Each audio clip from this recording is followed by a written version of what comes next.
Hi, welcome to an autumnal day in Chesterfield.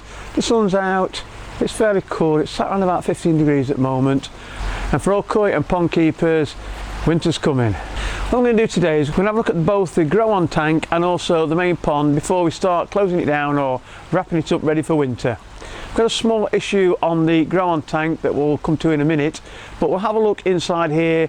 I've got plenty of fish in there at the moment and they're all growing well and they're all eating well. The pond is heated with a Remora i12 air source heat pump and it's set at 16 degrees, so the temperature will drop down to 15 degrees, then it'll warm up to 16 degrees, so average out at about 15.5 degrees. That's what we're going to look at today. We're going to look at a few other things that's happening in the pond at the moment, but like I say, the inevitable's happening and winter's coming, so we need to start preparing for the winter. Before we get stuck into any details, please, 70% of the people watching the videos have not already subscribed to the channel, so if you're not subscribed, please hit the subscribe button. And when the video's finished, check out some more videos. If anyone's got any questions or if anyone's got anything they want covering or asking, please write them in the comments below and I'll get back to you as soon as possible. Until then, sit back and enjoy. That's the state of the Bakki show at the moment. As you can see, the one on the left seems to be really fading. The one on the right is the newer stuff that I've added on. So I don't know whether that's just been diseased or infected through the winter, I'm not 100% sure. Because that on the side seems fine, so we'll play about with a bit of that. I'm going to clean the algae off the bottom of the chute. That's grown tremendously in the week and a half, 2 weeks it's been in there. So I'm going to break all the compost or the mud or the soil off the bottom, try and expose the roots, spread it into strips, then insert it in between bits of there. I think I'll also use some of this other stuff off the other shower.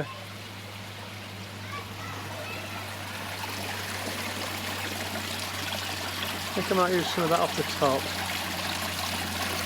but that looks beautiful. That is massive.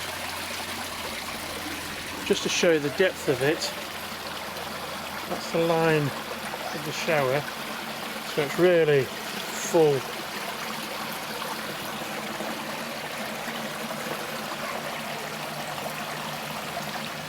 So I might use some of that off the top, and I might chuck some of that looks dead in the top of here and see if it recovers. I'm just doing a filter clean.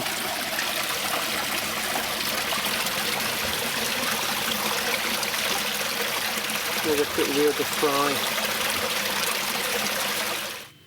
As you can see, we've switched to the Bakki shower and I'm giving it a clean with the same brush, the Oxo brush what I got for the glass window.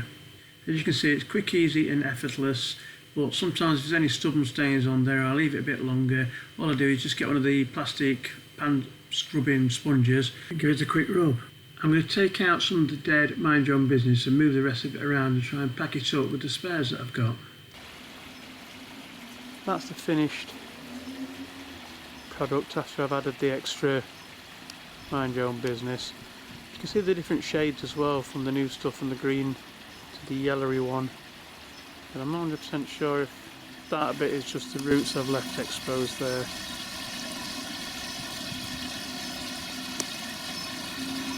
Well, winter's coming anyway, so I can't imagine it's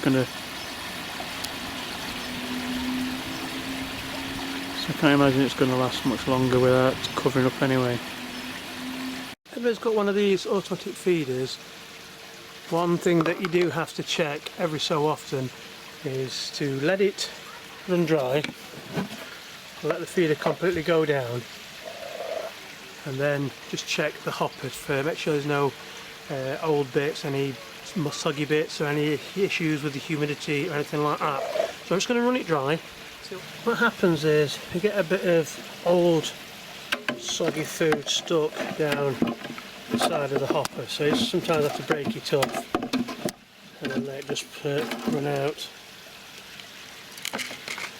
I've not touched this all year, well, since you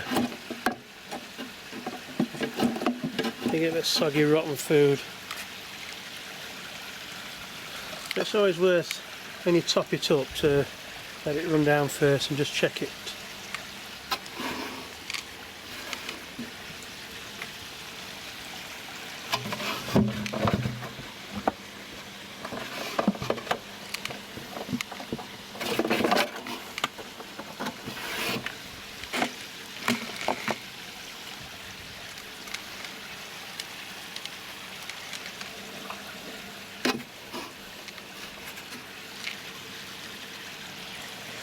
That's some bad rotten food there. It's not as fresh as it ought to be. But that doesn't actually go to the fish, that just congeals in the corner or sets in the corner. That's the power, the stuff that goes to the fish. I get the hopper clean out. I've got a screwed up bit of a tissue being pushed through by the driver. What I'm going to do now, when it's finished, is put in some more feed. And what I use is Secoh Hikari, and I'm going to use multi-season. Not sure if you can read the label there. Gives you an analysis of what's in there, the additives, etc. This should last until probably about January. 15 kilos, multi-season, floating type. I'm sure it's about 6 mil, I think, actually.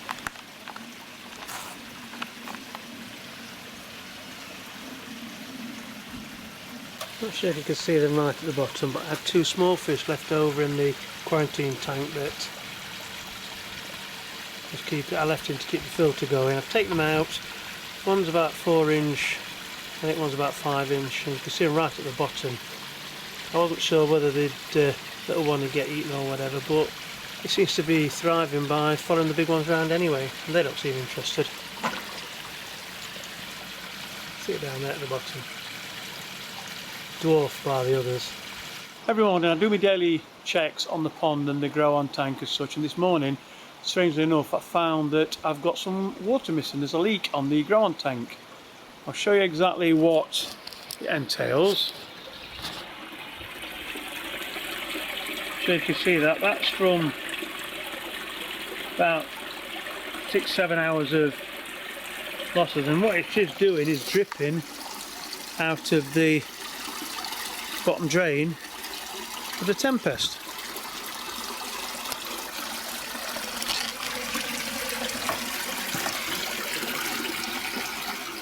That's how much we've lost in about 8 hours.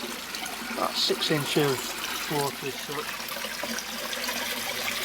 So it's not affecting the fish in any way, shape or form. It just means that we're getting more water changes than we would normally.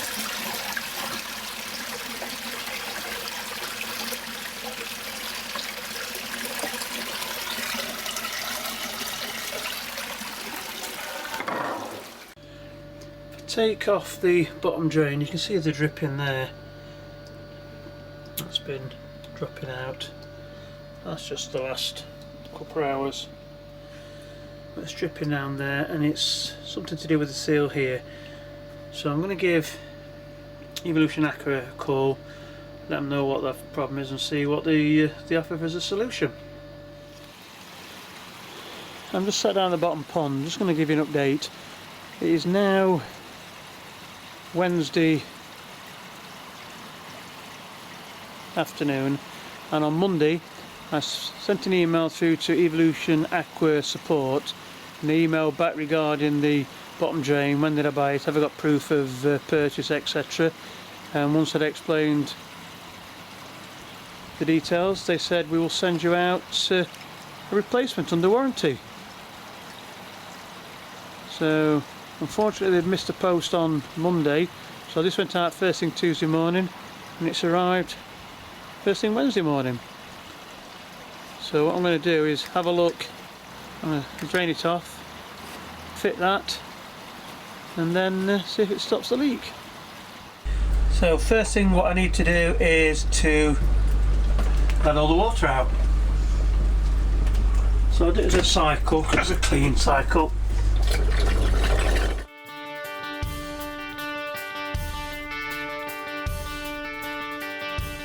What we're going to do, I'm going to take this pipe out that goes outside.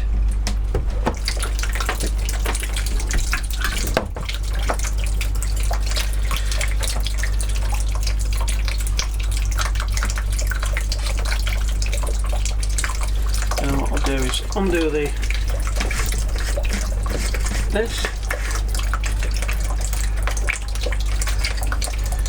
What happens inside here, you've got the tube that goes through there, that's got a non-return valve on, so once you close off the 2 valves to the water, you open this up, water's heavier than air, so the water comes down there drawing air in through there, causing the bubbles.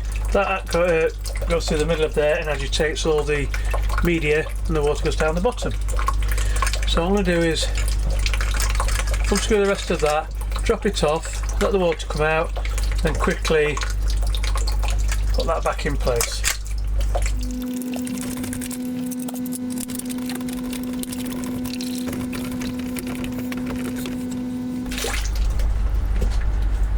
That looks better. And then what I'll do is open the valves, put the water back on, grab the carrot. You'll see the water slowly rising up the tube. Thankfully, as you can see, none coming out the bottom. Problem solved thanks to Evolution Aqua. And if you look inside the valve, I don't know if that's supposed to be there, but look down there. The valve, I'm not sure if you can see that, but there's a bit of a looks like a rubber seal or an O-ring. So whether or not there's an O-ring, can you see that? Not sure if you can actually. I'll just wobble it a bit. See a bit of an O-ring, so whether or not that's come out of place. But obviously when it's sealing, when it's closing, it's not sealing. Thanks a lot for watching the video so far. If you've got any questions regarding any of the fish, the grow on tank, the Tempest or the Bakki shower, please write them in the comments below and I'll answer them as soon as possible. If anyone's interested in the fish, give me a shout, let me know. And if you're not already subscribed, please hit the subscribe button and check out some more videos. Thanks a lot for watching. From a sunny autumnal afternoon in Chesterfield, happy ponding.